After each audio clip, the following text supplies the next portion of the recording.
There is a place that is spoken about only in whispers, a dark area that spawns the beginnings of urban legends, a place where anything can happen and usually does. During the light of day, it hides just outside of view, but when the sun goes down, spirits, creatures of the night, roam free, and things do go bump in the night. It is in every state and every country, and there is no escaping it, no matter how safe you feel behind your locked doors and latched windows. So we invite you to turn down the lights and turn up your radio while we join Dave Schrader and Tim Dennis, your hosts, on a journey into the darkness on the edge of town. Hello, everybody, and welcome into the best in paranormal talk radio. This is Beyond the Darkness. I'm Tim Dennison for Dave Schrader, who has a well-deserved day off today. As you know, we had coast to coast over the weekend, and it just comes a time when a man needs a day off. You know what I'm saying? So Dave has the day off today. And first off, a couple of house cleaning items before we move on with today's show. We want to wish everybody a happy Valentine's Day. Whether you have somebody or not today is irrelevant. And you heard me right. It's irrelevant. This is our Valentine to you today. The listener, as we love you and we appreciate you. So this is our Valentine to you today, today's show. And we have a good one today. So we'll get to that here in just a moment. As our show today is going to deal with life after death, and we'll talk with our guest, Dr. Robert Davis, coming up in just a moment. But we want to remind you a couple of things here.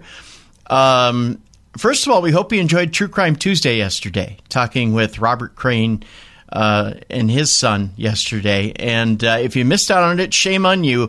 Go to patreon.com/truecrimetuesday or to darknessradio.com and sign up. On the banner, click on the banner with Scully in his little fedora and spyglass, and sign up for $5 a month, and do that there, because you are missing out on some wonderful, amazing programming over on True Crime Tuesday if you're not signed up for it right now. Just $5 a month, and you get a show every Tuesday. Plus, you get all the archives that have been going on over at True Crime Tuesday.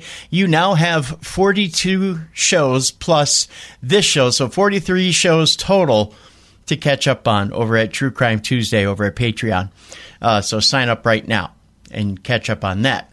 Also, darknessradio.com is a place to go if you want to check in on Dave and I and see where we are around the nation this year, and what events that we'll both be attending.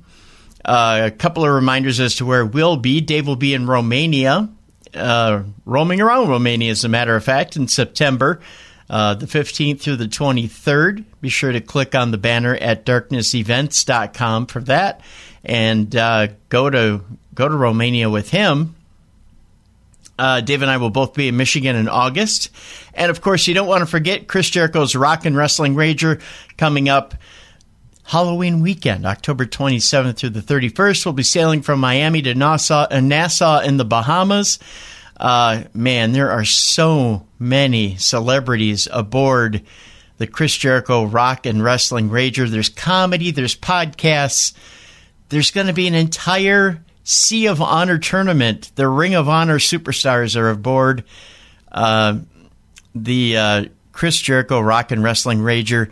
The winner of the tournament gets a #1 contendership for the Ring of Honor heavyweight title. This thing's going to be huge. All the members of the Bullet Club will be there. You've got the Briscoes that'll be there. I think Jay Lethal will be there. There's many, many more. The entire lineup is at ChrisJerichoCruise.com. Jim Brewer will be there doing comedy. Ron Funches will be there doing comedy. As far as music, you've got Fozzy, King, Phil Campbell and the Bastard Sons, The Dives, much, much more. As far as wrestlers, it's stacked. You know it's stacked. Chris Jericho's bringing everybody. And the entire Jericho network will be there as well as far as podcasts go. Keeping It 100 with Conan will be there. Disco Inferno, Hurricane Helms, Killing the Town with Lance Storm and Cyrus will be there. Of course, your boys from Beyond the Darkness will be here as well. Busted Open Radio will be there. Man, Mick Foley, Ricky the Dragon Steamboat, that's what I meant to say. DDP will be there. We'll be doing DDP yoga on the ship. So you better be boned up on your DDP yoga when we get on the ship, and much, much more. That's ChrisJerichoCruise.com. Just $150 gets your down payment for a spot on the Chris Jericho Rock and Wrestling Rager. And I know we haven't given you too many details on there about it, but there's a lot going on that cruise. Just go to the website, ChrisJerichoCruise.com. Join us in October as we're going to have a huge time out on the open seas, and I'm looking forward to it. It's going to be it's a vacation of a lifetime, at least for me it is, and I know it will be for you as well. Folks, I want to get into tonight's show right away because this is a fascinating topic, and a lot of times we deal with, in the paranormal community, the subject of evidence, and evidence is a tricky subject, especially when it comes to paranormal investigators, when they talk about evidence, and I cringe every time I hear this. I hear the term evidence, and it's thrown around quite willy-nilly, and it's not taken very seriously. Well, I have something over here I found, and I consider this evidence. Tonight, we have an actual neuroscientist with us who has studied the paranormal in depth and has come out with the results, and actual scientific results, and his analysis of the evidence of whether there is truly life after death. Our guest tonight is Dr. Robert Davis. He's an internationally recognized scientist and graduated with a PhD in sensory neurosciences from Ohio State University and served as a professor for over 30 years. He has published over 40 articles in scholarly journals and lectured at national and international conferences. And we welcome him now to Beyond the Darkness, Dr. Robert Davis. Dr. Davis, good evening. How are you? Well, I'm fine, Tim. Thank you very much for inviting me to be on your show. It's a pleasure to be. Thank you for being with us. Now, I find this fascinating. I'm going to start off, first of all, with this question. We have other guests that have been on the show and friends that are scientists that have told us in the past that the reason why science doesn't necessarily tackle the paranormal are twofold. One being that, it would be hard to be taken seriously by peers, and that maybe it's looked down upon a little bit. And two, that it's extremely hard to get funding to study the paranormal. And that, it's just not a subject that's really, I guess, maybe taken seriously by science. And maybe that you're chasing it a little bit down the rabbit hole if you do try to study life after death. I guess my first question to you, Dr. Davis, is where is your interest, or where does your interest lie, or why? Why chase this down the rabbit hole? It's a reasonable question, and I don't have a firm answer. Something drives me, certainly. That's why I wrote the two books. The first one was UFO Phenomenon, Should I Believe? And this more current one, Life After Death, an Analysis of the Evidence, available on Amazon.com. I always was interested in the UFO phenomenon ever since a child. When I saw two orange orbs in the night sky in Sedona, Arizona, a couple of years ago, that motivated me to write my first book, The UFO Phenomenon, Should I Believe? From there, I appeared on radio shows and became then a member of the Dr. Edgar Mitchell Foundation for Research into Extraterrestrial and Extraordinary Experiences, which is co-founded by Dr. Edgar Mitchell and a physicist, astrophysicist from Harvard University, Rudy Shields, noted researcher in this arena, Mary Rodwell, and Ray Hernandez, an experiencer and tax attorney. We have on FREE, which is the acronym for the name I just mentioned, we have numerous scientists, including myself, who has been engaged in research, focusing mainly on the UFO phenomenon. But it became clear, based on our evidence, that consciousness is a significant attribute that is paramount to the study of not only UFOs, but also the so-called paranormal, a term that is not appropriate because of it is regarded certainly as a pseudoscience by general mainstream science, which is highly unfortunate because it should be taken much more seriously and studied more extensively by scholars from a multidisciplinary approach. But it is clear again that consciousness, or whatever that is, there's a sense of an individual self or I, not the physical body, a term that's often used instead of soul or spirit.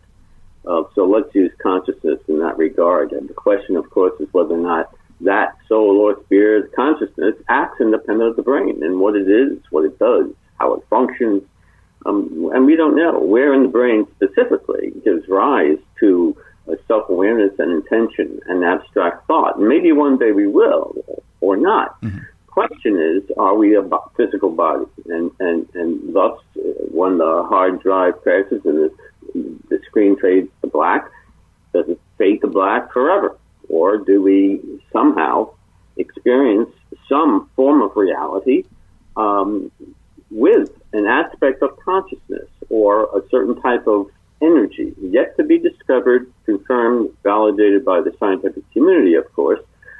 But we do see evidence, hints, throughout the literature, in the research, which, again, has not been extensively done, but the little research that is out there in areas such as out-of-body experiences, near-death experiences, apparitions, reincarnation, mediumship, non-local and intuitive perception, general issues in parapsychology clearly indicate, at least in my mind, that ESP, extrasensory perception, the ability to perceive events remote from the sensory systems of the body accurately, is real. To me, ESP is valid, although it is not widely accepted among the general scientific community. I have no doubt that that is real. The question of obviously is, okay, if it's real, then what does it mean? If I can perceive events remote from the body, and not many can, however, something to be developed, which is not done early in childhood to enhance this, what I feel is an inherent skill that is largely ignored and thus becomes dormant in the vast, vast majority of us, with exceptions. And those exceptions, those individuals, in other words, not the individual that has a sign in front of the store that says, for $25, I'm going to tell you your future and fortune. I'd be aware of that. However, there are legitimate mediums, mm-hmm. individuals that can utilize clairvoyance, precognition, that certainly indicates that a form of energy or consciousness is distinctly different than the brain. That is significant because then we have, in other words, a mechanism by which, once the body dies, a certain aspect of energy might persist. And what I'm saying should not be taken literally, because I don't have irrefutable evidence that there is indeed a form of life after death. I'm trying to connect the dots, and those dots suggest the possibility that there is. In other words, a sense of reality once the body ceases to function. Let me reel this back just a bit, Dr. Davis, and I want to start with ESP, or let's start with the psychic senses for a second. When it comes to this, when it comes to psychic ability, I guess it could be argued in a way, this is the main argument, and I get this a lot from skeptics. Skeptics will say, what's to say that it's not someone's imagination? What's to say that it's not somebody cold reading? What's to say that it's not just somebody taking a lucky guess, or even psychological factors, sitting down and being able to take somebody's psychological makeup or a psychological profile and taking just a good old-fashioned shot at somebody's makeup and how they are, and just being able to read somebody very well as far as their behavior or their body language, and sitting down and doing a cold reading. Because magicians tend to be very good skeptics, and they tend to be halfway decent at being able to do a cold reading without having any psychic ability, and they tend to be the ultimate skeptic. What is it that in your research that separates the cold readers from someone with actual ESP? Is there something in your research or something that you found that is that it factor that stands out, that tells you that there's some sort of energy here, there's something that's showing us that ESP is in fact real? Yes, indeed, and the examples you provide, are clearly established and are unfortunate, because the vast majority of examples of mediumship are hunches, keen insight, and nothing more.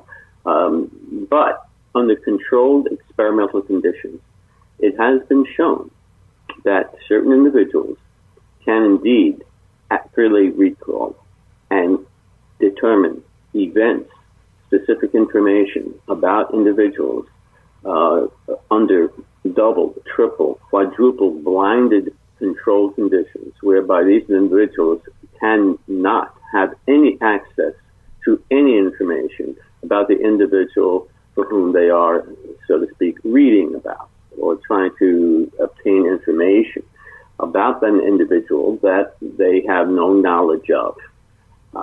And at Windbridge Institute, Julie Bichelle, Dr. Bichelle, along with a few other researchers, have been writing articles in this arena for several years and have clearly demonstrated that many trained mediums can perform these accurate recall of information about a person they have no knowledge of, over 80-90% accuracy.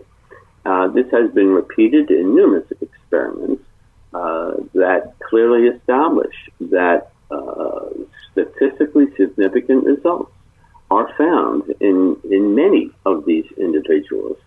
And it's certainly subject to criticism, but you have to look at those studies at the Windbridge Institute in combination with other findings conducted by noted psychologist Dean Radin, for instance, who noted physiological measures in humans, EKG, EEG, skin conductance activity, becoming highly more active before participants knew the future outcome of an event.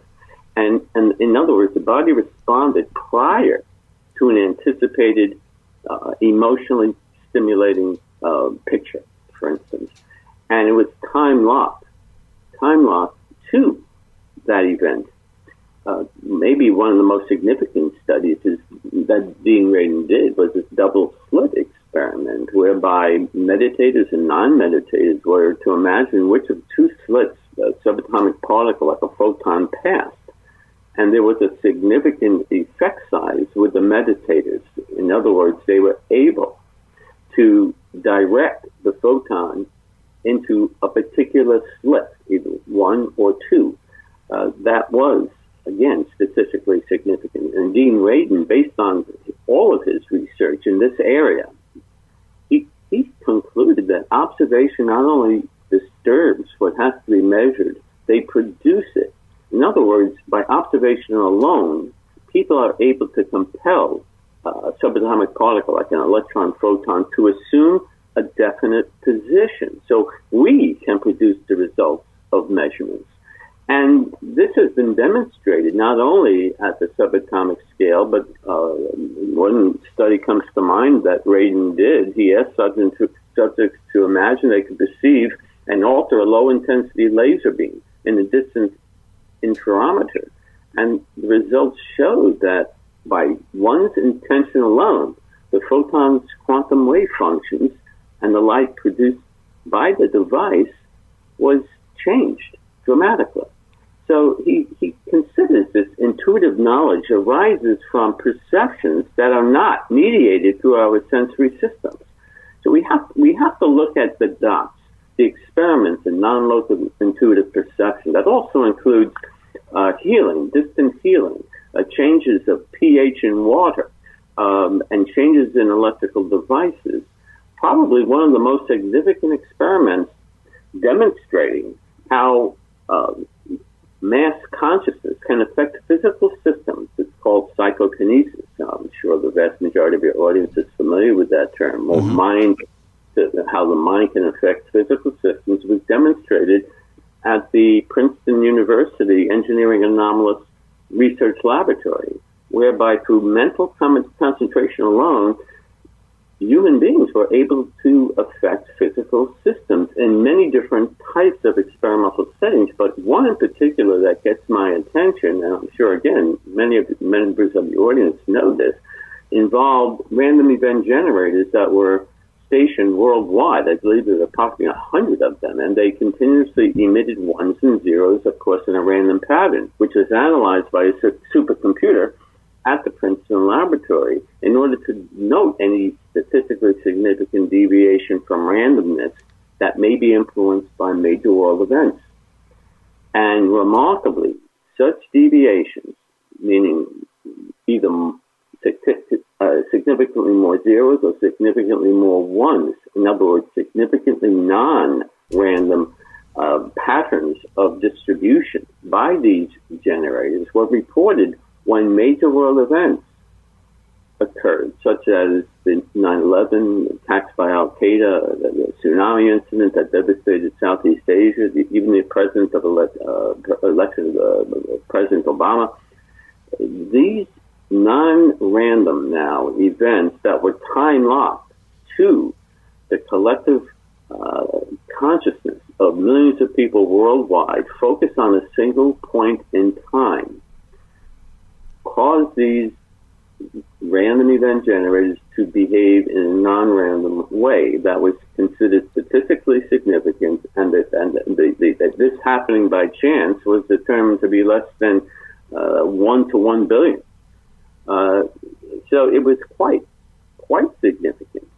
And in other words, does the collective consciousness affect physical systems? Well, we see some evidence that it does. We see evidence, again, on an individual level and on a very collective level in this particular experiment.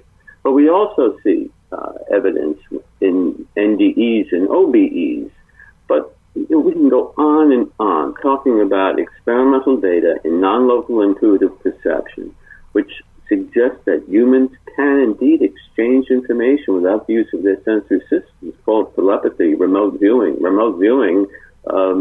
perceiving, accurately perceiving events remote from one's body, was sponsored by the United States government and the Russian government in the Cold War, where people trained to perform this ability were used in a kind of like a spy campaign to determine what missiles were being produced and their location in each other country, and with a fair degree of accuracy. And McGonagall, Ingo Swann, among others, are noted for their remarkable ability to remote view. It is a difficult skill to achieve, requires extensive training, but it does appear that some individuals are capable of doing this. And all you need is one person who can demonstrate this unique ability to say, hey, there is something. What that thing is, we don't know for sure right now, but this thing does exist. It involves an aspect of intuition or consciousness, and it can allow us to perceive events remote from our sensory systems, suggesting that we are not the body. And thus, once the body dies, maybe this thing, whatever that is, may persist. And here again, that's one dot that we need to connect with others. Let me ask you this, Dr. Davis. The one thing that seems, the piece that seems to be missing whenever we report, we have a Monday news segment that we do, and the one thing that we seem never to hear in our news segment is that the reporting on scientists have measured exactly what kind of energy expenditure happens at the moment of death, or energy expenditure when it comes to when a psychic goes to engage the afterworld to communicate with a spirit, or the energy expended when it goes to remote viewing, when they go to connect to see a certain place. It seems like energy is never measured, or that there is not a device out there, or that. So, and I can tell you that we do have a friend in the scientific community who's tried to figure out a way to measure this energy expended, but it doesn't seem like science wants to focus on the energy expended, as in a physical energy expended. Is there, in your mind as a neuroscientist, is there a physical component along with the psychic component? Because we've spent the last almost 20 minutes now talking about the psychic component of things, which we all get. I mean, this is, a metaphysical and paranormal show. But the physical part of this is the part that the everyday layman has a hard time with, because we deal in the physical realm. We're a 3D type of people. If we can't see it, touch it, feel it, smell it, taste it, we don't believe it. Is there a way that science can physically measure this and say, it's real, here it is, here's the data? Well, right now we can't measure it because we don't know what to measure. And that's the key. And yeah, your audience is well aware of this. You discuss these issues for many, many years, and they're on the forefront, ahead of the curve, beyond most scientists who don't even read these types of studies.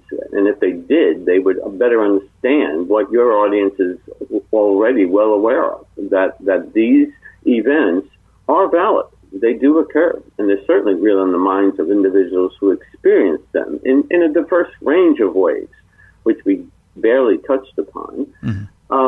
But that energy, what is that energy? Can that energy be quantified or qualified? Can we objectively, in other words, document that indeed there is a form of energy that does exist, that is yet to be recognized? And, all observable phenomena in the universe is explained by the acknowledged four known forces, which Einstein, in his unified field theory, discovered using exquisitely complex mathematical equations. And these are composed of the two strong and weak nuclear forces and the electromagnetic and gravitational forces. But these forces fail to explain the mechanism by which this so-called non-local phenomenon like ESP, among other things we're discussing, occur at a distance. And the answer, in other words, may be accommodated by a so-called fifth primary field, described by many neuroscientists and quantum physicists as the torsion field, produced by the spin of any physical mass from the subatomic to the cosmological scale. And a theoretical framework has been developed, again, theoretical, nothing is proven. It has been developed by several neuroscientists, and it's based on the premise that the brains are capable of self-awareness and complex interaction that incorporate changes in DNA molecules that may produce this so-called ultra-weak spontaneous emissions of coherent biophotons generated by neurons in the brain, discovered by Hammerhoff and noted neurologist Roger Penrose, through a quantum effect. In other words, quantum processes do occur at the DNA and subcellular level in the brain. And these biophotons, this form of torsion energy, it has been measured. Okay. And the question is, however, but it's not widely recognized. It's very weak and it's very difficult to measure. But we see a coherent biophoton force, this torsion field, connected with consciousness. And this is the key point. Can consciousness, self-awareness, the soul, the spirit, can that be composed of this so-called fifth primary field? And if it is eventually recognized by the scientific community, then it will coexist within Einstein's unified field theory. And that alone might explain the possibility of life after death, might explain, again, all the paranormal that we're seeing, maybe in the form of apparitions, mediumship, ESP, in other words, telepathy, among others. So, yeah, we have to objectively quantify it, and it's not easy to do so because we're still just scratching the surface of whether or not this energy can be reliably measured outside the body. We know that it does exist within the brain, and these biophotons emissions are confined in spaces of DNA molecules, and they guide instantaneously throughout the brain, representing quantum phenomena that may actually facilitate self-awareness. So it's a kind of a carrier wave for consciousness. Look at it that way. I work with Claude Swanson, noted quantum physicist, and he believes that torsion may interact with consciousness, and that torsion fields, in his words, in speaking with him, he says that torsion fields can explain many kinds of spiritual phenomena. This is the missing ingredient which makes it possible to develop a true science of consciousness and understanding, believe it or not, the nature of life. So torsion may be the missing ingredient.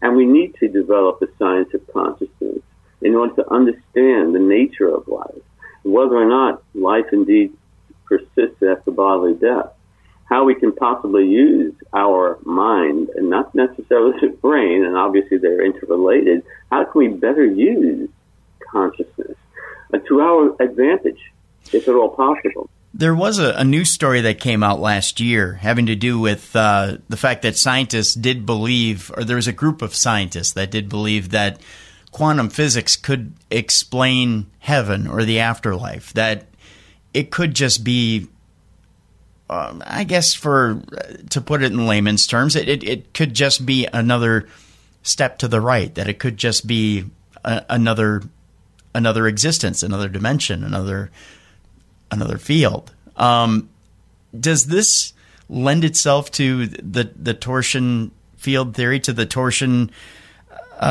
quantum physics theory? Does this all seem to fit together according to the? And I don't know if you're familiar with the article, but does it seem to you that maybe heaven might just be a pocket universe, and that when we reach out with psychic ability, really all we're doing is making a psychic telephone call to another pocket dimension?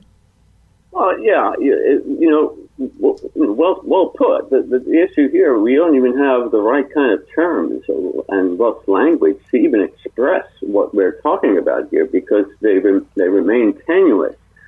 But this torsion energy, and I am familiar with that article. I do address this in my book, Life After Death: An Analysis of the Evidence. I talk about the science of this all, and please keep in mind that I don't have any firm evidence about whether or not there is life after death. I kid my friends who say, "You wrote a book on life after death. What's the answer?" I say, "Well, I do have an answer, and that's maybe," in a smart ass way, if I may say. But sure. Look, the torsion field is similar to other theories in quantum physics, and it gets so mathematically complex. I can't express it in math. I don't have that background. But what we're talking about here is the similarity of many of these complex theories in quantum physics that looks at potentialities, possibilities. And there is the one theory in particular that Free ascribes to. That's a quantum hologram theory of consciousness, which may provide the underlying principle to explain this quantum consciousness link, and possibly why people are experiencing another reality when they have an NDE or an OBE. And this theory addresses how at the quantum level everything, such as plants, cells, animals, people, etc., are connected with a network of information. And in other words, all of these theories basically say that subatomic particles in the human brain are connected to subatomic particles in every other human brain, and even in every star in the universe.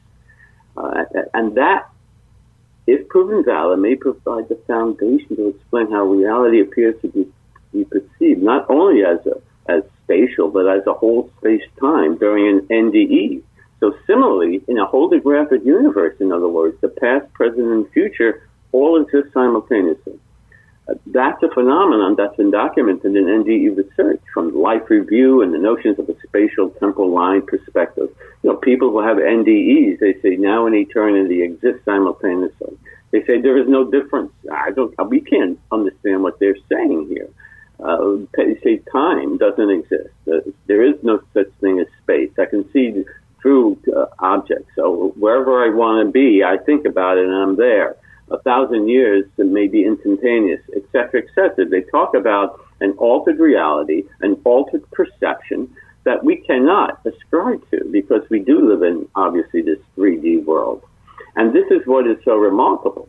They talk about such similarities in the alterations of space and time, not only in NDEers, but also individuals that ingest ayahuasca, the active ingredient being dimethyltryptamine. They, too, have these similar types of altered perceptions and even interactions with non-human intelligences, which is another highly important aspect of this so-called paranormal, a poor term, again, in my mind. Mm-hmm. But we're looking at what are we looking at here? Are people seeing a different world or seeing the world differently?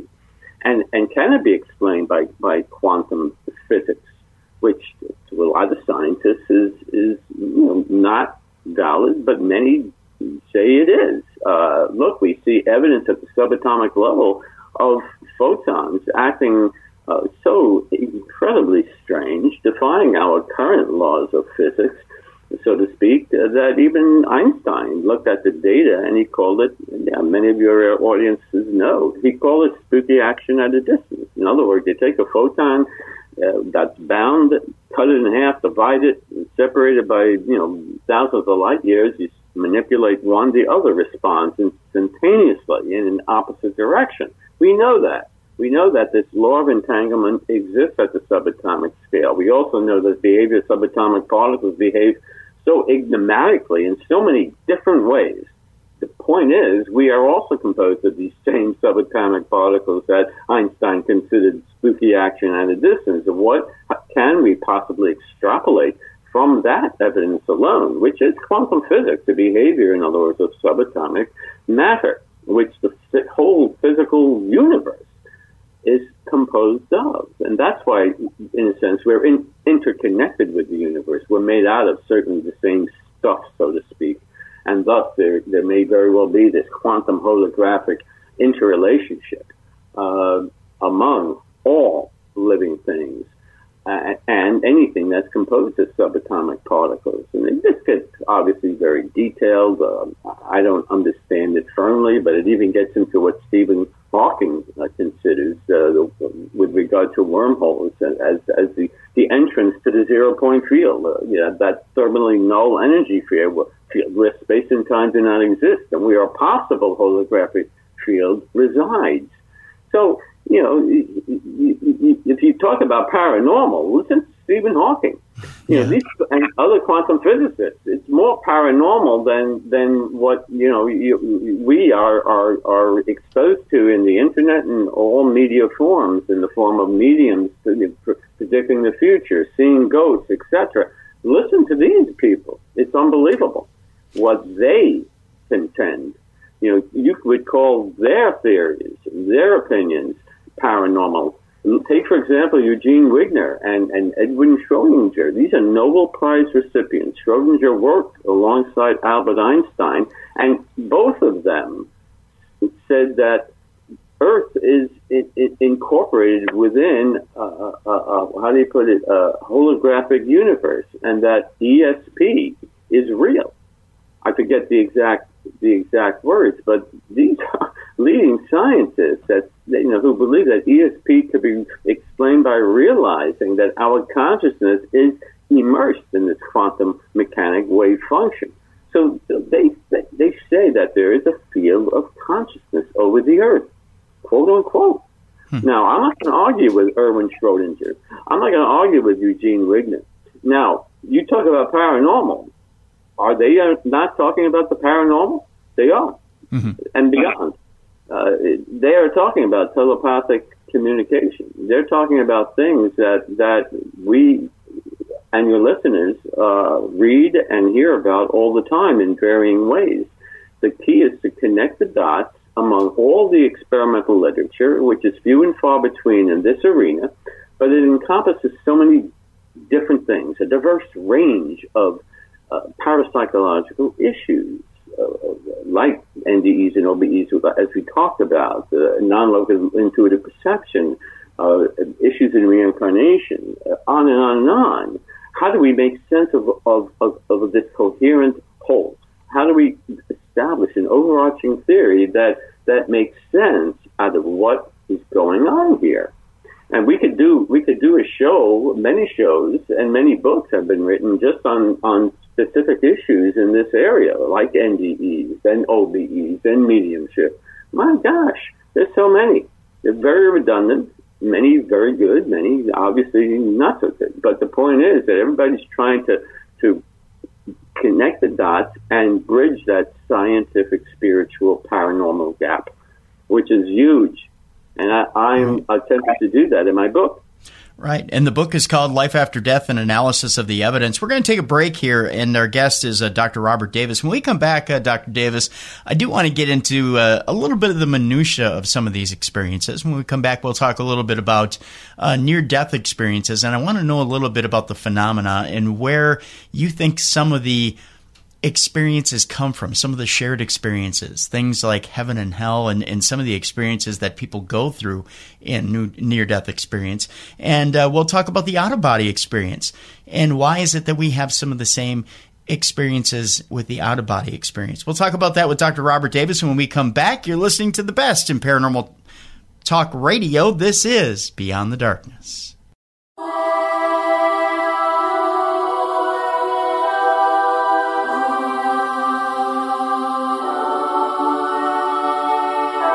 Beyond the Darkness.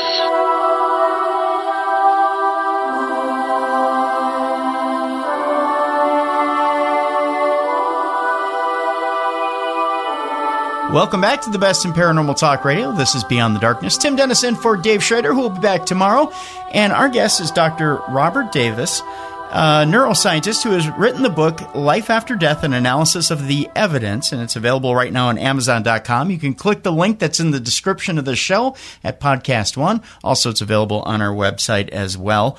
Be sure to get a copy right now, and actually, if you go to darknessradio.com as well and click on the killer links, it'll take you right to the link for this book as well to pick it up at Amazon.com, and we encourage you to do so. Lots of good stuff in this book by Dr. Robert Davis. Once again, it's called Life After Death, An Analysis of the Evidence. Now, Dr. Davis, before we went to break, I teased that we were going to talk a little bit about near-death experiences and out-of-body experiences. And I do have a question from the scientific standpoint of things. You know, people tend to have shared experiences when they have a near-death experience.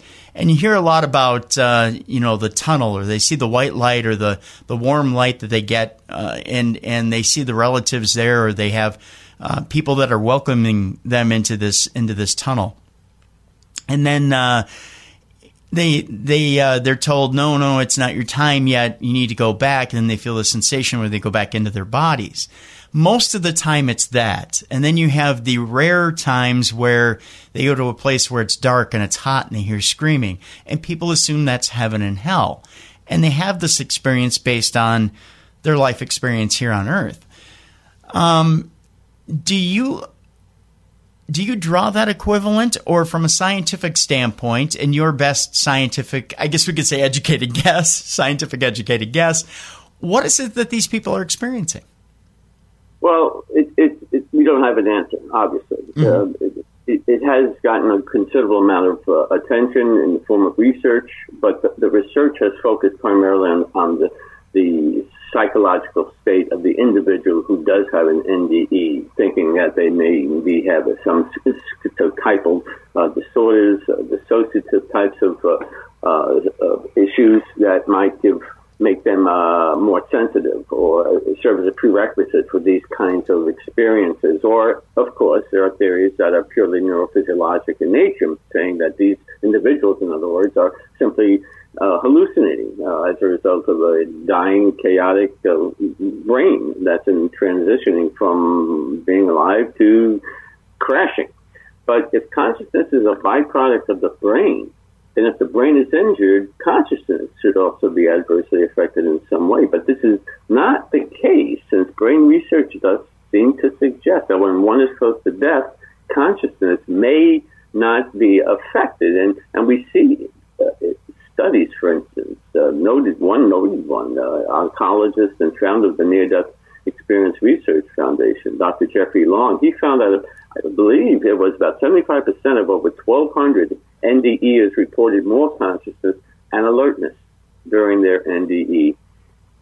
And I think it was almost half of that population database said they had enhanced vision or unchanged vision. Many said they had increased awareness, which is obviously quite remarkable, given that these individuals were in a severe medical crisis and were often unconsciousness. So the question is, what physiological activity governs one's reported enhanced cognitive perceptions under compromised brain functions? And right now we don't have any answers. It still may be a result of neurophysiologic events associated with this chaotic process. But the primary objective for these researchers is to document what is known as that veridical perception, the perception of events at a distance from a body during an NDE. And it's obviously very controversial, but one study called the Awareness and Resuscitation Study, was conducted to evaluate just this, veridical perceptions during an NDE in cardiac arrest patients. And there were, I believe, about 2,000 patients who were interviewed. And the critical care physician who conducted this study, Sam Parnia, reported that about 2% of the 2,000 were able to recount verified detail during periods of so-called clinical death. And clinical death is a controversy in and of itself. But, in other words, despite the absence of brain activity, they were able to have a sense of awareness, which, at least we think, should have been impossible. But according to Parnia, the evidence suggests in the first few minutes after death, consciousness is not destroyed. Well, there still could be some low-level EEG activity occurring that may give rise to consciousness, despite our ability to determine whether or not the brain is active. In other words, when we flatline, maybe there still is some EEG activity that's simply not detectable. But you mentioned an interesting issue, and that's the shared death experience, which Raymond Moody termed. And it's a very rare type of an NDE, but it occurs when an NDE is shared by someone who is not dying but emotionally close or in close proximity, I believe, to someone who is currently in that life-death transition. And a noted researcher in NDE studies, I believe her name is, it'll come to me, Penny Sartori. She documented several cases where people who were present at the bedside of their dying loved one, verified incidents where people miles away from their dying loved one became emotionally overwhelmed at the same time of their death. And even noted NDE researcher Atwater said that the shared death experiences see each other actually leave their body as it happens, then they talk with each other, share messages, while still experiencing the near-death state.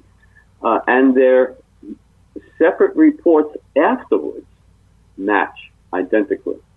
Now, I know this doesn't firmly, irrefutably prove that consciousness can exist beyond the body during that life-death transition. Obviously, that's not conclusive proof, but it does provide compelling anecdotal evidence of a vertical perception, especially if more than two people are involved, and where there is, of course, great distance between the individuals.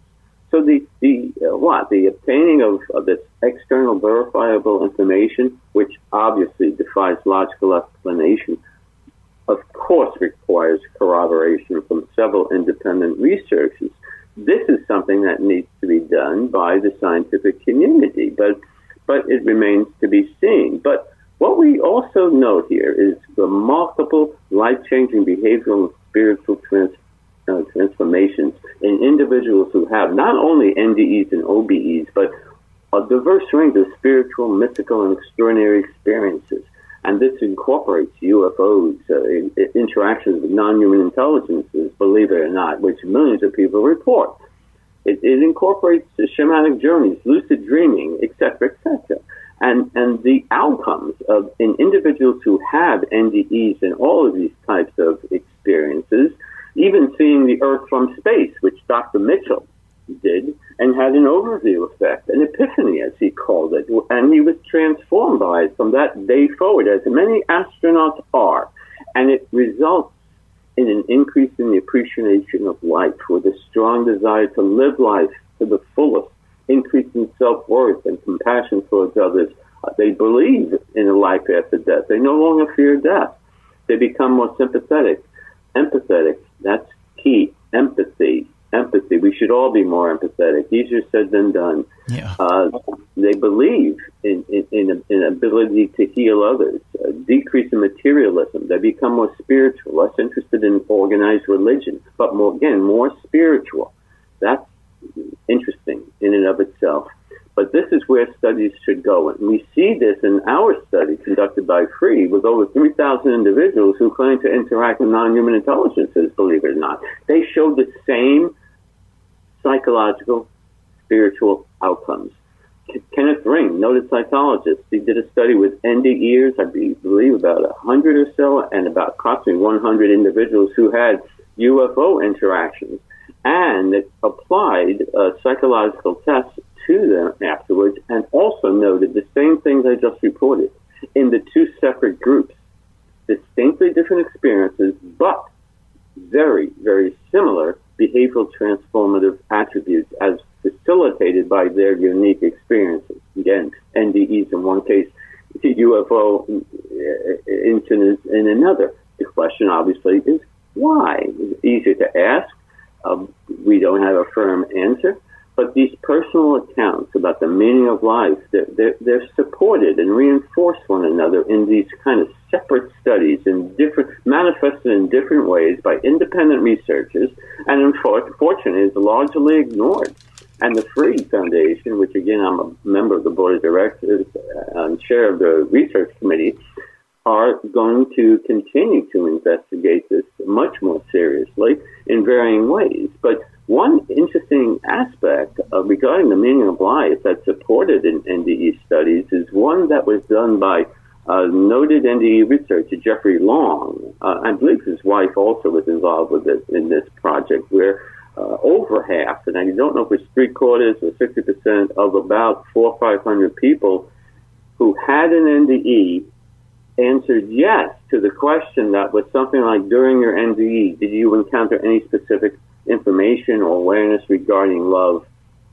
And according to Long, this transformative experience of a unique love that is total and unconditional was reported in the vast majority of individuals. They said no human. There are so many similar quotes regarding the magnitude of love that they feel when they have an NDE. One woman, I have a quote in my book, one woman said, it's like looking in the eyes of your newborn child for the first time magnified 10 million times. Now, she's getting at it, but what she really feels cannot be understood by any of us, of course, unless maybe we have an NDE, and I'm not looking forward to having an NDE anytime soon, unless I know I'll be resuscitated and be transformed in this positive way that people are saying. You know, they say no human can ever love with the love I felt in that light. It is all-consuming, all-forgiving, nothing matches it. They talk about God. They talk about whatever you want to call it, the deity, that's indescribable. They see, deceased relatives and deceased friends, deceased religious figures. Look, even studies with hospice workers and physicians of the critical care physicians, they say thousands of hospice workers were incorporated in one study whereby the outcome was this. They said that it was not uncommon at all for individuals who are in the process of dying to not see deceased relatives at their bedside or religious figures or angels with different colored wings. It's common. They expect it. This is not unique. The question, obviously, are they seeing a different world? Are they seeing another reality? that consciousness beyond the body can only experience when in the body we're limited to our sensory capabilities, which is discrete. We can only sense specific energies within a particular bandwidth, whether it be light or auditory in nature, etc. We know other species can perceive energy. We can't. Dogs hear frequencies above 20,000 hertz, which we can. Does that mean that they perceive another dimension? Well, maybe. A dimension that we can't perceive, a different aspect of reality where energy exists that we don't perceive, but does exist, like radio frequencies in our atmosphere right now. We can't perceive, but we know there is energy all around us. Some of it is bad energy, low-level electromagnetic frequencies, for instance, which can potentially do harm. But this love, this intense feeling of love, the unique similarity, as you mentioned, of that individuals have when they have an OBE, are astonishing. And obviously, materialistic scientists, medical physicians in particular, write it off to neurophysiological explanations, whereas philosophers, parapsychologists, non-scientists will more likely give weight to the fact that these individuals are indeed experiencing another reality that can only be perceived once the sensory systems of the body are in chaos, are in the process of dying, so to speak. But we see these kinds of positive, transformative triggers for change, shall we call it, where people feel that they are part of a multidimensional reality. One in the body, we're only one, so to speak, reality, but our spiritual eyes, so to speak, are open. Once we have this so-called NDE or OBE or shamanic journey or ingestion of ayahuasca or interaction with non-human intelligence, something profound, something that defies logical explanation. Look, if I had an NDE tonight, or if I saw non-human intelligent beings tonight, a gray, a mantid, whatever you want to call these things, humanoid looking, and that's the most common, by the way, non-human intelligence seen that's associated with a UFO, and the grays and the others. But the point is this: if I had any one of these specific types of spiritual, mystical, and extraordinary experiences tonight, what do you think I'm going to be thinking about while eating my oatmeal tomorrow morning? I'm not going to be thinking about, what is on CNN and what the stock market's going to do today. I'm going to be thinking primarily of what I experienced a few hours before. And maybe my spiritual eyes are indeed opened and does expose to me other dimensions and other conditions that predominates beyond my realization that I experienced in decades before. Now I'm shifting my perspective to live life with more gratitude, love, trust, empathy. This trigger for change, we see this in many different ways, and it gets at this interconnectedness with reality, a concept that's often described that often describes these awe-inspiring emotions that occurs during these types of experiences. They feel, in other words, united or one with the world. They say, a large percentage of these individuals say they suddenly seem to understand everything about the universe. They describe their experience as perceiving the world in a holographic fashion, in a multidimensional reality. They are convinced that they are a spiritual being within a physical body. They now say with fierce determination, conviction, they say, I know what life is all about. But they say this after their extraordinary experience, not before. What we make of this is anybody's guess. Well, Dr. Davis, here's a question I have, and that's this.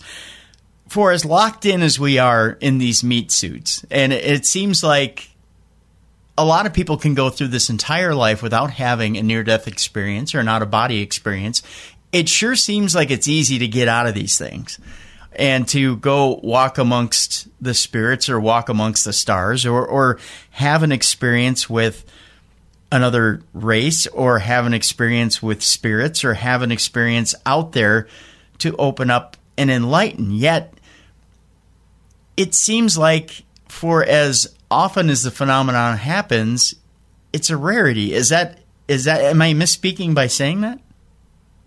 Well, not at all. It's rare to some extent, and it's hard to define what criteria you use for that particular word. But look, it's rare, but not as rare as people think. 200,000 people in the United States alone report to have a near-death experience. And that number probably underestimates the actual number because people are reluctant to admit it. I have a neighbor that had an NDE. I had two neighbors that saw a UFO right over our house 3 days ago.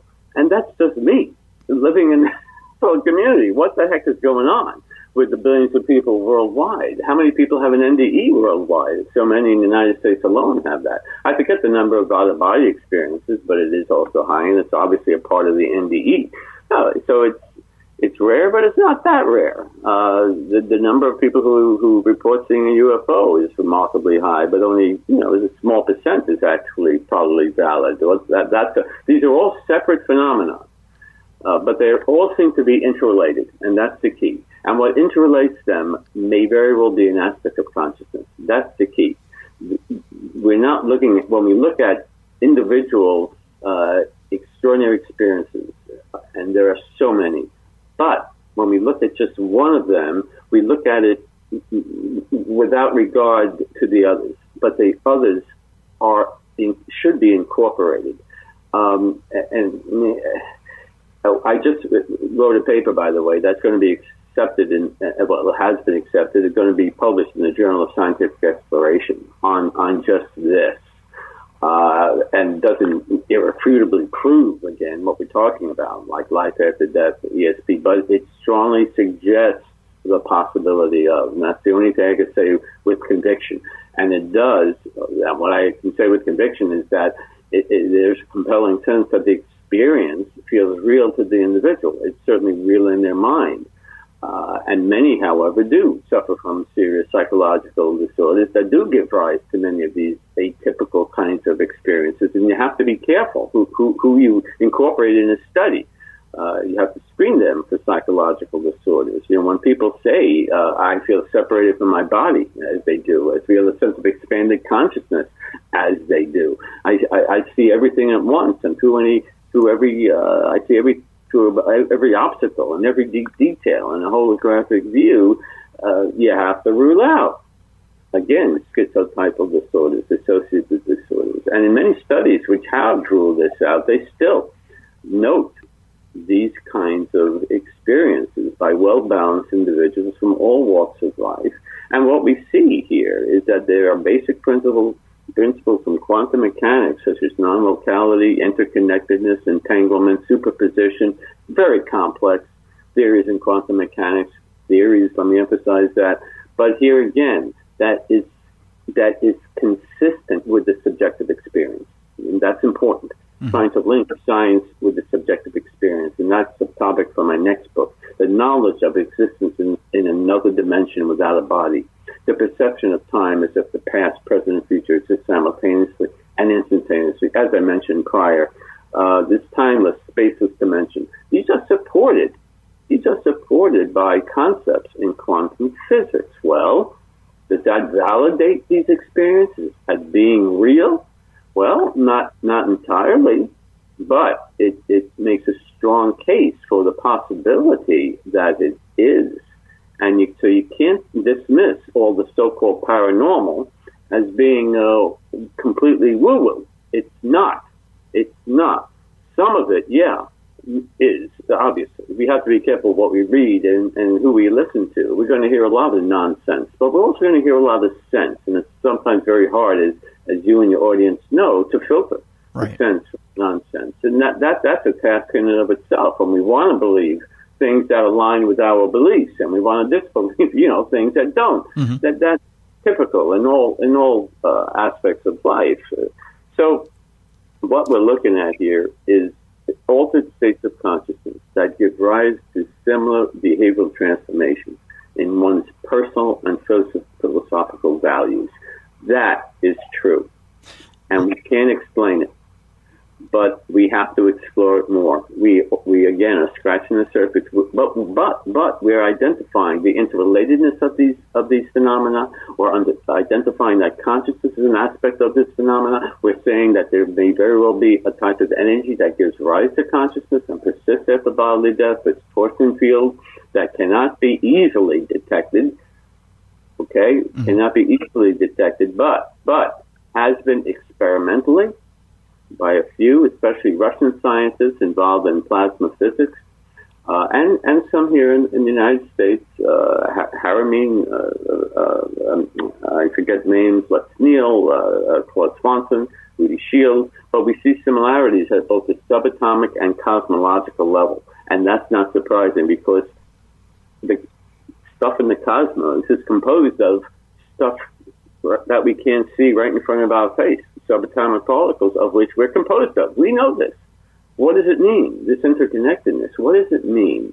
That's the key. And maybe when we leave our body, if we do, then we're not limited again by our sensory limitations and possibly perceive reality or true reality beyond our sensory capabilities. And the question, of course, is that reality? People report when they have these OBEs and NDEs, is that reality true? Is it objectively quantifiable? Now, let me ask you real quick, Dr. Davis, what do you mean by if we leave our bodies? What does that mean?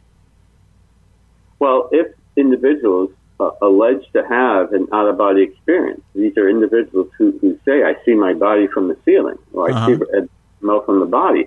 This is what they say, and we're talking about hundreds of thousands of individuals. My brother-in-law, for instance, also says he had this ever since a child. Many do. The question is, and are they really leaving their body, or they think they're leaving their body? So you don't think they are? What? You don't think they are? Again, this is my limitation. Okay. I'm a trained scientist. I follow the scientific method, and that is good and that is bad because we can't apply the scientific method to what we're talking about. And that's what it's very annoying to me.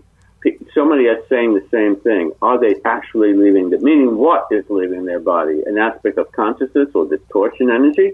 Maybe. I can't say irrefutably, 100%.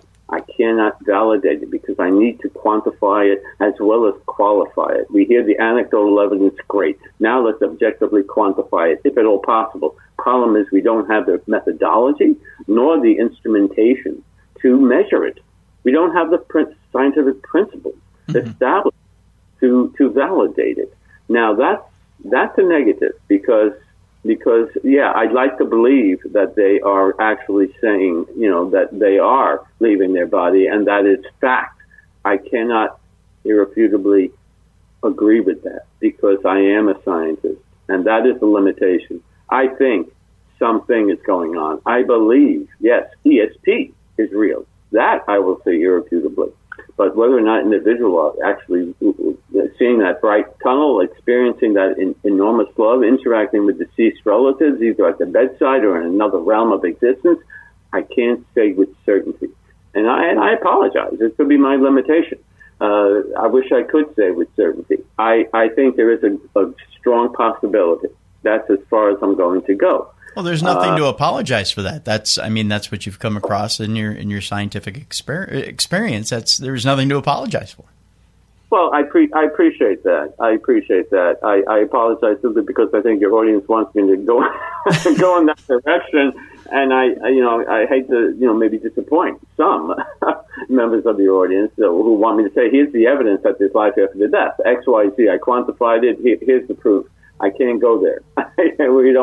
We just simply don't have the principles to make that firm conclusion, although many people do. But we have to be careful in making that firm conclusion because in my mind at least, we can't, despite the very compelling evidence that there is a life after death, despite the compelling anecdotal evidence by many individuals. Eben Alexander, for instance, a noted neurosurgeon, wrote textbooks on it, wrote a book on his near-death experience. I think everybody knows who he is. And I've spoken to him. I'm very impressed by his experience. He believes, he experienced another realm. Firmly convinced that happened, and that there is life after death. And he was transformed in positive ways, gives lectures all over, and has changed remarkably on a personal and philosophical level. That's beautiful. That's beautiful. I wish I could have that certainty. And I think it takes an NDE or an OBE to have that certainty, to feel that there is no time or an eternal presence or I'm being out of time. I wonder what they're talking about. I can see everything in a 360-degree spherical-like vision. I'd love to have that. Why do they all say that when they report to be out of their body? That's compelling. Does it prove it? To me, no, it doesn't prove it, but it does to many people. And that's fine. If you want to believe that, that's great. Look how many people believe in God. Prove it. We can't. Prove that my heart is broken because I lost the love of my life. I can't prove it to you. All I have is tears, and I'm depressed. Is that proof to you? Maybe it should be, but, still, it's hard to quantify the way science wants to. And that is a negative. It's a limitation in science. There's no question about it. But this after-death communication, these deathbed visions that people report, by thousands of individuals reporting accurate information of the person who died, that the person interacted with.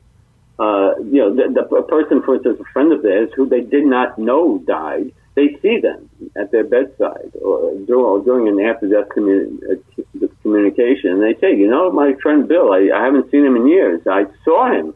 I wonder how he's doing. Well, guess what? He died. Oh, yeah. Well, that's surprising. I saw him, at my bedside. These kind of nuances to the NDE, OBE are what's interesting. Seeing a number that's remote from one's body, that's placed high above and can only be seen from this feeling. Some of this veridical perception has been documented, but we need a lot more in this arena to verify veridical perceptions because it is rare in occurrence. Why do these people say when in the process of dying that, yes, dear, I'm coming, just give me a few seconds, and then they immediately die? They communicate with the deceased. Is that a body's innate kind of defense mechanism to manage the emotional trauma that's associated knowing that you're going to die? That must be one extraordinary feeling that's indescribable, but maybe something kicks in the brain that relates to some of what we're talking about to aid our ability to deal with that remarkable experience we call death. But is death the end? We don't know. We don't know. If you talk to a priest or a rabbi, you're going to get a definitive answer generally. Mm-hmm. You talk to a scientist, you certainly will. Consciousness is an epiphenomenon of the brain. You talk to a philosopher, consciousness is an epiphenomenon of reality. You get different perspectives based on one's discipline, one's training. How do we, however, bridge the gap so that we have a unified, agreed upon perspective on what this thing is all about? What are we really talking about here? We're talking a lot of stuff. It's mixed up stuff, but to me, it's so critical. It's the most critical issue in my mind of our times. I need to know what the stock market is doing too and how to pay the bills. But the bigger picture is, what is the nature of reality? What is the nature of life? Am I the physical body? Are there alternate dimensions of reality that coexist with ours, that exist in the same time and space, but at a slightly different frequency? And are we interacting with non-human intelligences, as people claim to do?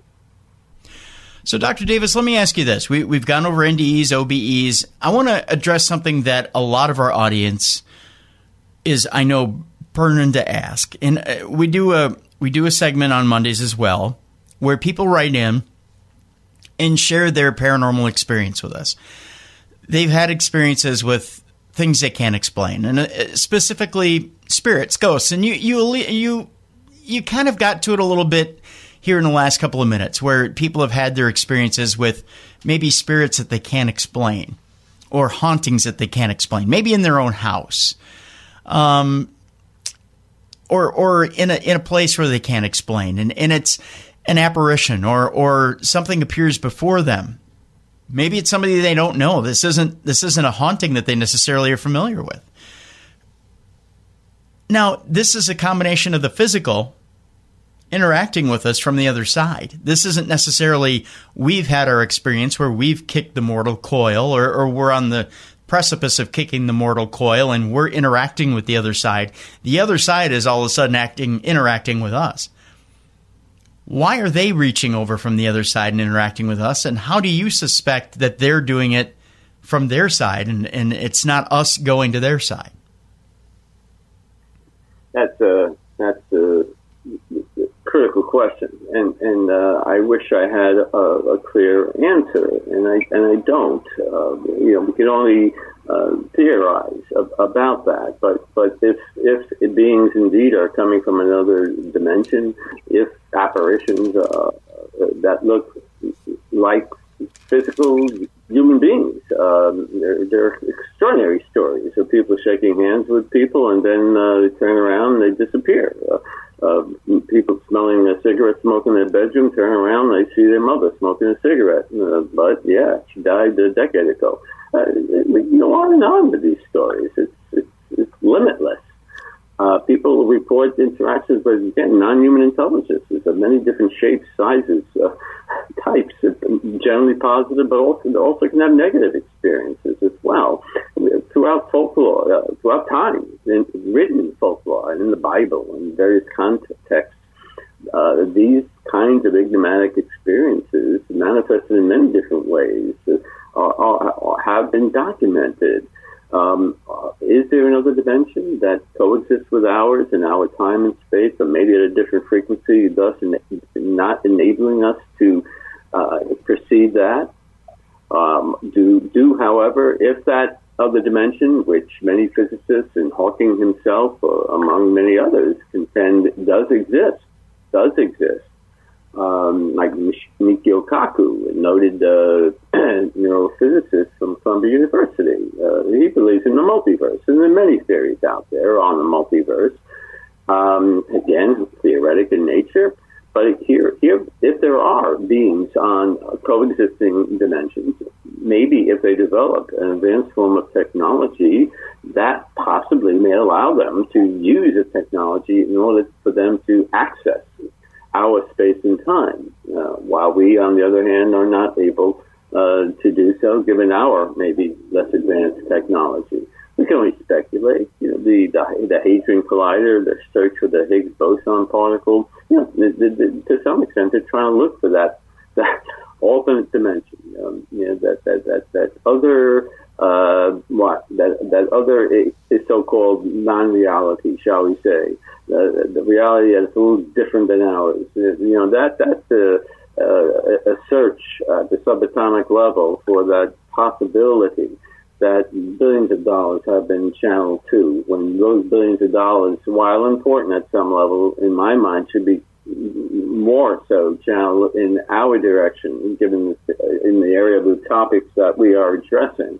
And unfortunately, of course, but it is not. But what are we looking at here? Are we talking about consciousness again, perceiving this other dimension, and maybe if we don't are not contained within our body suits, so to speak, maybe we can then interact with these other dimensions that we are theorizing, and then we can have interactions with non-human intelligences. Why are so many people throughout time saying they're interacting with angels and fairies and ghosts and obviously the greys, the mantids, the reptilians, humanoid-looking creatures of all different shapes, sizes, colors? It's endless. What is that all about? And obviously we can't, maybe these altered perceptions are unique to a certain psychological disorder that has yet to be firmly realized, but that's unusual. It likely is not a psychological disorder, and I say that because people who have these kinds of experiences are transformed positively. The vast majority are, not all, transform positively. If it is a psychological disorder, you don't see that positive transformation. It's often associated with anxiety and depression, negative emotions. In contrast, this is just the opposite. People are more humane, as I keep repeating, and I apologize for this redundancy, but we can't even ignore apparitions or reincarnation. However, many scientists and parapsychologists will say that it's really the act of the individual who is experiencing that is creating it. In other words, they may be using some aspect of their consciousness, or a form of ESP, a super psi hypothesis, and PSI. Parapsychology has been offered as an explanation whereby the individual is projecting the ghost coming from their mind. And sometimes, however, many people see the same ghost, however. So that rules that out. Or I can see a ghost and another person doesn't see it. So we have these variations to a theme going on that makes it more complicated to explain. Like reincarnation, too. We can't dismiss that. Ian Stevenson did extensive research, a noted psychiatrist from the University of Virginia, whereby he's studying young children below the age of 8. He found that they did indeed have accurate recall of past lives, despite the fact that their parents reported that they never communicated the details of the person and persons that child was referring to. Yet Stevenson, through documentation, found that the child's commentary was very accurate. And birthmarks on their body ascribed were consistent with the wounds that were reported to have killed them. So if I got shot in the stomach and and it came out the back, that child who reported being shot in the stomach back in, centuries ago, has a birthmark on that area of the stomach and on the exit wound in the back. That to him was more compelling than their even anecdotal testimony, which again he found to be highly accurate. But he said, despite the highly suggestive evidence, he did not feel that it was conclusive evidence to say that these children did indeed live before, proving life after death or reincarnation, in other words, but was suggestive, highly suggestive of it. And that's where I stand with Ian Stevenson, with all this research.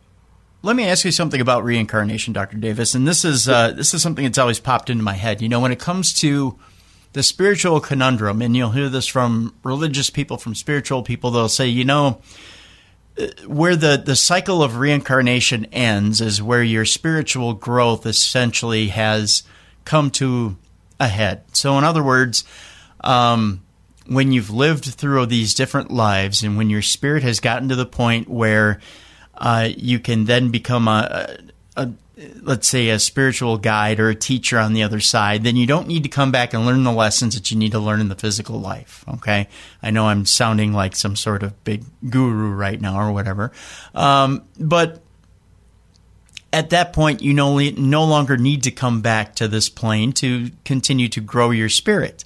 So then you stay on the other side. And thus, there's the lesson in reincarnation. But I guess from a scientific standpoint, I would ask you, do you believe that there's an end to reincarnation, or is this a continuing cycle? Is this because to me it would seem that there's a spiritual explanation to reincarnation, or there has to be an end to all things, you would think. But in your opinion, in your educated opinion, is there an end to reincarnation? Or is it a continuing cycle? Do you continue to come back because energy has to have a place to transfer to? You just can't transfer to one place and stay there. That energy is cyclical and has to have a place to go. Do we keep continuing to come back to this plane? Yeah, law of thermodynamics. And energy cannot be created nor destroyed. It only can be converted from one form to another. We all know that, but we often ignore it as it pertains to reincarnation and the possible continuation of life after death. I can only give you my opinion. Science really doesn't enter into the equation here because sure. we don't know, obviously, the principles involved to even explain the elementary issues of what consciousness is, let alone where it originates, let alone whether or not it persists after bodily death, and if so, can enter different bodies and live another life and learn lessons from that life and take it beyond and come back and learn more and come. That sort of thing has always been kicked around, but it's more or less kicked around from a spiritual level. And maybe that is valid. Maybe that is true. No one can say with absolute certainty unless the person believes to have experienced it. And many people do. So it's real in their minds. And if it's real in their minds, all I can say from a scientific perspective is it's real. That may be a cop-out, but it's in their minds. And thus, we need to deal with it. Thus, the psychological community needs to understand that. And this is a key issue here, because many people having these kinds of experiences, again, across the range of experiences we are addressing here today, are changed. But initially, many are obviously confused, yearning for answers, highly anxious, reluctant, obviously, to speak about it to friends, family members, and are in seclusion with it. Many young children have these kinds of experiences. It must be extraordinary to deal with it at that level, at that age, I should say. Thus, what I'm saying is the psychological community needs to acknowledge this, embrace it, understand what these individuals are going through in order to deal with it much more effectively, and not necessarily say that, hey, you said you left your body and you interacted with deceased relatives. Well, I think you're a dissociative personality or bipolar, et cetera, et cetera. Here's some medication. See me every 2 weeks. Start meditating, do yoga, blah, blah, blah, blah. Point is, they may not be.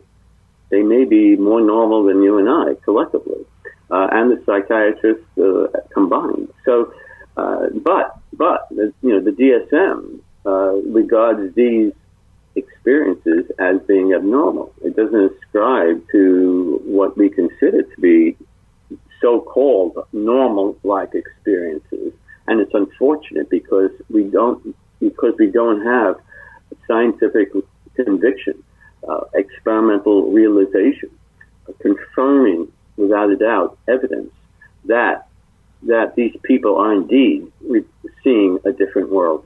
When they say I'm reincarnated, when they say I see deceased relatives, I'm a multidimensional spirit. Have you yourself ever had an experience where you think, you know what, I could have lived in this time, or you're in a place and you think, this really feels like home, or this feels like maybe I've been here before, or you have a yearning for a certain era in time and you think maybe I could have belonged to that era? Yeah, I don't. A good question. I don't. Many people, of course, do. Deja vu, which is what, of course, you're alluding to, is common. And oftentimes explainable as pure brain-based event. Doesn't necessarily mean, of course, that the person walked in that spot, 3 centuries ago in another body. Mm-hmm. Maybe they did. I don't dismiss it. I don't dismiss any of it. Nor do I, again, irrefutably embrace it 100%. But I wish I did. I wish I did have these kinds of experiences. I saw 2 UFOs. I had another experience which defies logical explanation, but I haven't had these kinds of experiences that we're addressing today. I, however, am certainly very open to it, and wish I did, in a sense, have an experience that gave me more information, gave me greater realization. I speak with many people who have extraordinary experiences that's beyond belief, and they're normal in my mind. Not that I've given them a psychological test, but I know them, mm-hmm. and I do believe they're very well balanced individuals. And what they tell me involves interacting with non-human intelligences. interacting with a supernatural world, seeing UFOs, calling them down, using intention alone, and having out-of-body experiences at will, collective experiences with non-human intelligent beings.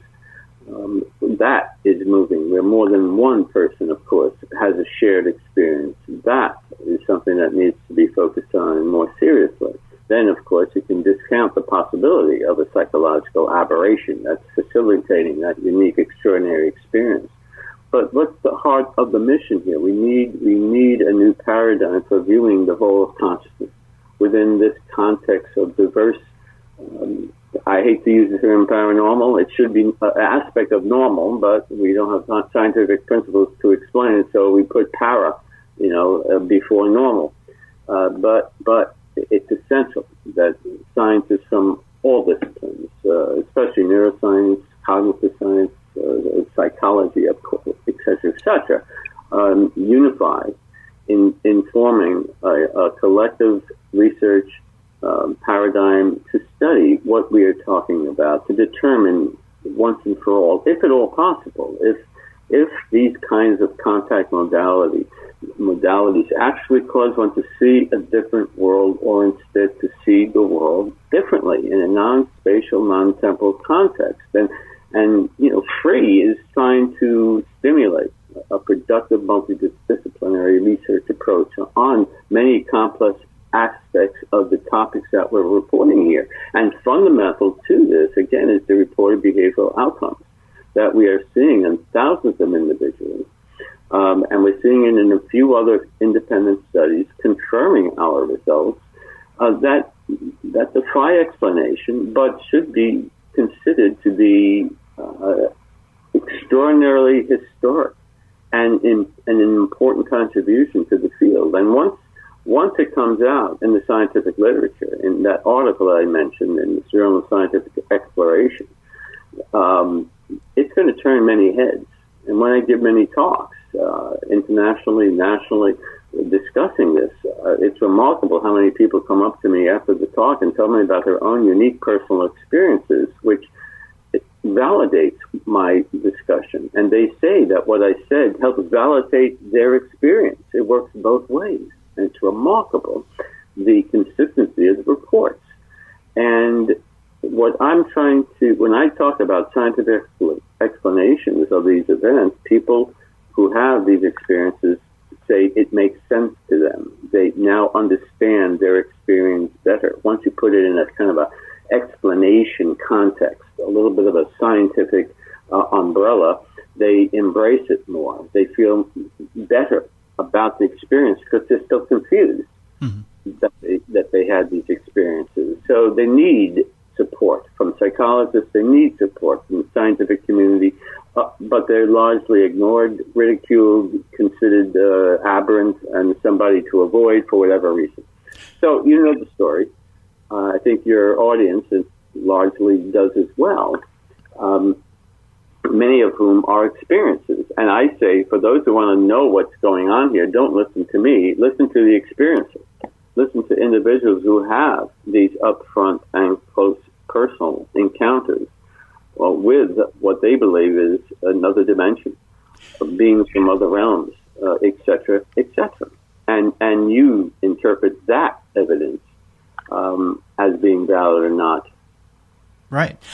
Dr. Davis, let me ask you this one last question here. What, in your mind, from the scientific community, because like you point out, we talk amongst ourselves, the people who have had experiences, and that's one form of validation. But I really do think that the people who have had experiences are looking to the outside. They are looking to something key from the scientific community to say it's okay. The experience that you've had is valid, that we can point to something and say, you know what, if science says it happened, it happened. Now, what is it? And I'm going to ask you to speculate here.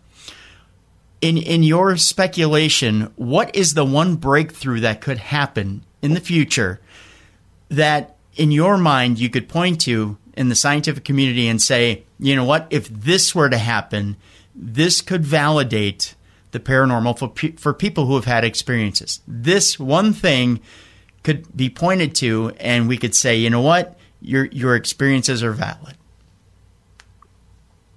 We have already identified quantum processes occurring within the brain neurons. We have also documented biophotons being generated by these neurons. If